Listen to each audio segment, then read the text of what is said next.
Hi అందరికీ welcome back to the channel. Travel food services limited IPO గురించి discuss చేద్దాం. ఈ కంపెనీ 2007లో స్టార్ట్ చేశారు. వీళ్ళేంటంటే ఎయిర్పోర్ట్స్లో ఉంటాయి కదా క్విక్ సర్వీస్ రెస్టారెంట్స్ అని, ఈ లాంజెస్ అని, ఈ వెయిటింగ్ ఏరియాస్, వీటి రెండింటిని వీళ్ళు ఆపరేట్ చేస్తారు డిఫరెంట్ లొకేషన్స్లో. అండ్ కంట్రీస్ వచ్చేసి ఇండియా, మలేషియాలో వీళ్ళు ఆపరేట్ చేస్తున్నారు. అండ్ ఓవరాల్గా 117 డిఫరెంట్ బ్రాండ్స్తో వీళ్ళు టైఅప్ అయ్యి 397 అవుట్లెట్స్ని వీళ్ళు ఆపరేట్ చేస్తున్నట్టు చెప్తున్నారు. అండ్ ఎక్కువగా ఈ లాంచెస్ వచ్చేసి ఫస్ట్ అండ్ బిజినెస్ క్లాస్ ఫ్లయర్స్కి, ఎయిర్లైన్ లాయాలిటీ ప్రోగ్రామ్ మెంబర్స్కి, and selected credit and debit card holders ఎవరైతే ఉంటారో ఈ పర్టికులర్ కేటగిరీస్లో ఈ వెయిటింగ్ ఏరియాస్కి సంబంధించిన లాంచెస్ సర్వీసెస్ని కూడా వీళ్ళు ప్రొవైడ్ చేస్తున్నారు.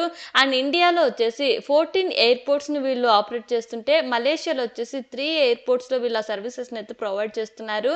అండ్ ఎక్కువగా ఇండియన్ ఎయిర్పోర్ట్స్లో particular locations like Delhi, Mumbai, Bengaluru, Hyderabad, Kolkata, Chennai, ఇలా మేజర్ ఇండియన్ ఎయిర్పోర్ట్స్లో వీళ్ళ యొక్క సర్వీసెస్ని ప్రొవైడ్ చేస్తున్నామన్నట్టు చెప్తున్నారు. అండ్ ఢిల్లీ ఎయిర్పోర్ట్స్ వచ్చేసి లాంగ్ టర్మ్ ప్రెజెన్స్ 14 ఇయర్స్గా వీళ్ళ సర్వీసెస్ని ప్రొవైడ్ చేస్తుంటే, ముంబై ఎయిర్పోర్ట్లో 15 ఇయర్స్గా, బెంగళూరు ఎయిర్పోర్ట్ వచ్చేసి 5 ఇయర్స్గా, చెన్నై ఎయిర్పోర్ట్ వచ్చేసి 11 ఇయర్స్గా వీళ్ళ సర్వీసెస్ని ప్రొవైడ్ చేస్తున్నట్టు చెప్తున్నారు ఈ ఇండియన్ ఎయిర్పోర్ట్స్లో. అండ్ వీటితో పాటు ట్రావెల్ క్యూఎస్ఆర్ నుంచి మీరు ఓవరాల్ రెవెన్యూ చూసుకున్నట్లయితే ఈ పర్టికులర్ సెగ్మెంట్ నుంచి 52% రెవెన్యూ వస్తుంటే, అందులో sub categories like airport travel QSR services నుంచి 51% రెవెన్యూ వస్తుంటే, highway travel QSR for example ఈ టోల్ ప్లాజాస్ దగ్గర లేదా ఫ్యూయల్ స్టేషన్ దగ్గర ఉంటాయి కదా అవుట్లెట్స్, సో వాటి నుంచి వీళ్ళకి 1.25% రెవెన్యూ వస్తున్నట్టు చెప్తున్నారు. అండ్ దీంతో పాటు ఈ లాంచెస్ సర్వీసెస్ నుంచి చూసినట్లయితే 44% రెవెన్యూ వస్తున్నట్టు చెప్తున్నారు. సో ఎక్కువగా ఈ ఎయిర్పోర్ట్ సెగ్మెంట్ నుంచి వీళ్ళకి ఆల్మోస్ట్ ఆల్ 80% పైగా రెవెన్యూ వస్తుందండి.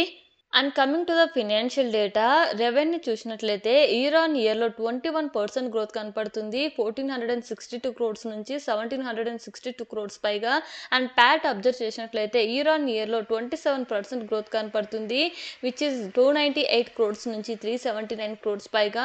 మీరు అబ్జర్వ్ చేసినట్లయితే ప్రీవియస్ ఇయర్లో కూడా వీళ్ళు స్ట్రాంగ్ అండ్ కన్సిస్టెంట్ గ్రోత్ అయితే కనపడుతుంది రెవెన్యూలో కానీ ప్రాఫిట్ పరంగా కూడా.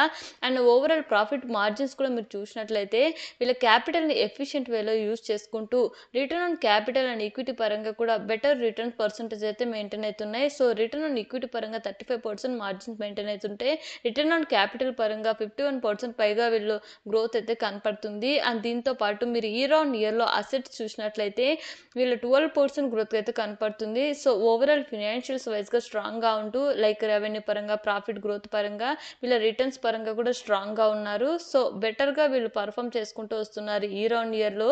అండ్ ఇంకొక పాజిటివ్ పాయింట్ ఏంటంటే వీళ్ళు డెప్ట్ ఫ్రీ కంపెనీ అండి 2025 ఫినాన్షియల్ ఇయర్కి. సో ఇది కూడా ఒక పాజిటివ్ పాయింట్ ఇన్వెస్టర్స్కి.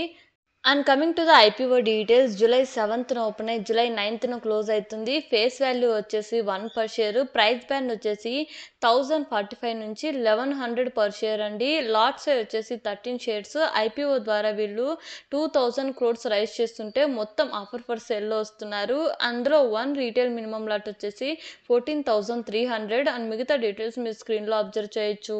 And coming to the peer comparison, travel food services ఏంటంటే ఇక్కడ పియర్స్తో కంపేర్ చూస్తే వీళ్ళు స్మాల్ స్కేల్ కంపెనీ అయినప్పటికీ in terms of revenue margins పరంగా వీళ్ళు స్ట్రాంగ్గా పర్ఫామ్ చేస్తున్నారు. అండ్ దీంతో పాటు పీఈ రేషియోతో మనం కంపేర్ చేసుకుంటే లిస్టెడ్ పియర్స్ ఎవరైతే ఇక్కడ ప్రొవైడ్ చేస్తారో యాజ్ పర్ డాక్యుమెంట్ ప్రకారం వీళ్ళు హైయర్ వాల్యుయేషన్లో ఉన్నారు. అండ్ ట్రావెల్ ఫుడ్ సర్వీసెస్ ఏంటంటే లోయర్ వాల్యుయేషన్లో ఐపీఓని అయితే కోట్ చేస్తున్నారు.